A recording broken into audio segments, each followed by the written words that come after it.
Welcome to Positive Atheism English channel. In today's episode, I am going to read out you the second part of Humanists and Non-Humanists written by Gora. The character of centralization of institutions may create the illusion of their bigness. Verification falsifies their claim. Government is built up by the citizens through contributions of respect for law and payment of taxes.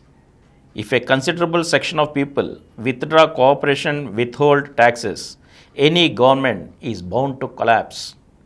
Thus, the power is with the people and not with the government. Similarly, society is found by the common understanding among individuals who can strengthen or weaken the society by increasing or decreasing the common understanding.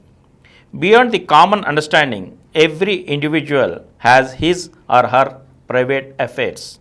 So, the whole individual is bigger than the society. Likewise, material circumstances are but men's tools. Civilization consists in man's progressive control over his circumstances. Natural laws are only man's interpretations of his experience. Newton interpreted the falling of the apple in terms of gravitation. Einstein read the principle of relativity in the same event.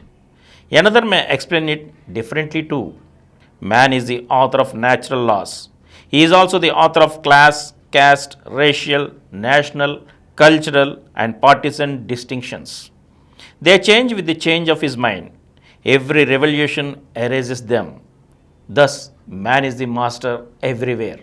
The humanist realization of the mastership of man brings about a remarkable change in the existing institutions.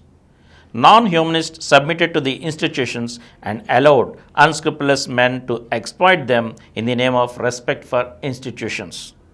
Consequently, wide inequalities cropped up among the people. But inequalities are improper and unfair, as all human beings belong to the same species and resemble in structure, strength, and talent. Variations in taste and trait are not only correlated to claims of superiority of caste, class, race, or culture, but they can be modified through training. Inequalities between the rich and the poor, blacks and whites, Brahmins and Paryas, dictators and subjects lasted so long because non-humanists moved blindly along conventional grooves. Humanists see the injustice of inequalities. They can change the outmoded and unjust systems and institutions. Lack of humanist consciousness disabled democracy from establishing economic and social equalities in the wake of the political equality contained in the principle of one adult, one vote. Adoption of humanism is necessary for the success of democracy and the establishment of equality. Humanism improves morality too. Morality is a social necessity. In social relations, the immorality of one disturbs the happiness of another. So, free individuals cannot tolerate immorality. Checks and counter-checks ensure morality among free individuals. The rise of freedom and morality abolishes inequalities in three ways. First, those who are in possession of superior advantages realize their moral obligation and share their advantages with fellow humans. Second, the downtrodden realize their freedom and refuse to be exploited and enslaved. Third, as the government is common both to the exploiters and the exploited together, they compel the government to legislate in favor of equality. Intellectual appreciation of a change without practical expression in personal conduct is fruitless. The sense of individual freedom causes humanists to accomplish the social change by personal effort and example. After all, society is made up of individuals. Humanists discard violence as violence deprives the victims of freedom. Also, the rise of freedom and dignity among the downtrodden disarms violence. What can a tyrant do when soldiers refuse to fight?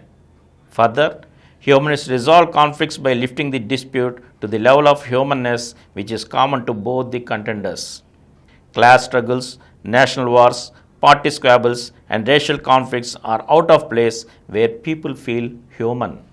Humanism is the all-round awakening of the individual to a sense of freedom. Free individuals live equal and moral, but humanism has not had much impact on social relations, though it has been visibly in vogue for over a century. Wars, class distinctions, and race riots have not abated under the influence of humanism.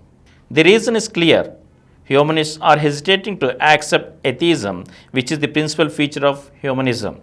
Without atheism, humanists compromise with non-humanist habits and remain academic with little practical use.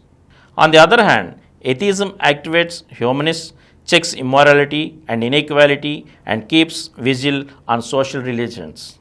Militant humanism sweeps away outmoded and unjust systems, institutions, faiths, and philosophies and improves methods every time. Militant humanism is the need of the hour, and adoption of atheism activates humanists. And this is the end of the article, and we shall meet again in the next episode with another article. Thank you.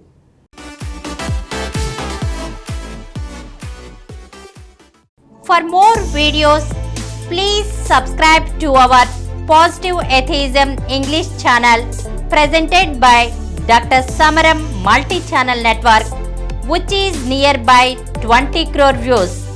Please like, subscribe and share our videos, and for notification of our new videos, please click the bell icon. Please download Samaram Multi-Channel app and watch your favorite channels from your mobile. App available on Google Play Store and subscribe to the channels.